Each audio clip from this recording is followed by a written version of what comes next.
திமுக வந்து இப்போ தீய சக்தி மட்டும் இல்ல, தூர சக்தி, ஓர சக்தி, கோர சக்தி, பார சக்தி.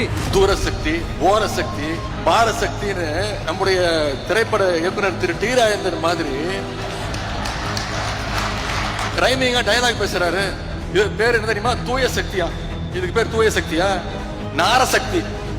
ஏன் நாமெல்லாம் கோட் சூட்லாம் போடக்கூடாதா? அதிகாரம் செய்யறவங்களும் ஆதிக்க சக்திகளும் மட்டும்தான் கோட் சூட்லாம் போடணுமா என்ன?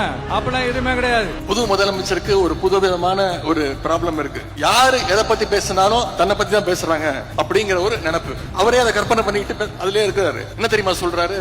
அவர் கோட்டு சூட்டு போடுறாருல, அதை நாம கிண்டல் பண்ணிட்டோமா? நம்ம யாரும் அதை பத்தி எந்த விமர்சனமும் செய்யவே இல்லை. அவர் கோட்டு சூட்டு அவர் போட்டுக்கிறாரு. அதுக்கு ஒரு புதுசா ஒரு விளக்கம் கொடுத்திருக்கிறாரு. நான் என்ன கலர் கலராவா போட்டு வரேன்? ரெண்டே கலர், பிளாக் அண்ட் ஒயிட்.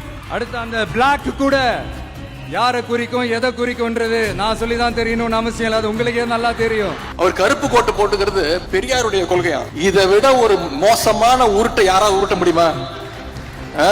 உங்க ஜோசியரை அபிஷியல் கவர்மெண்ட் அட்வைசரா முயற்சி பண்ணி பல்பு வாங்கின ஒரு உண்மையான பெரியாரிஸ்ட் இருந்தாலும் நீங்க கோட்டு சூட்டு போடுறதுல எங்களுக்கு பிரச்சனையே கிடையாது. ஆனா எல்லாத்துலயும் இன்னைக்கு கோட்டை விட்டுட்டு இருக்கீங்க. அதைத்தான் நாங்க சுட்டி காட்டிட்டு இருக்கிறோம்.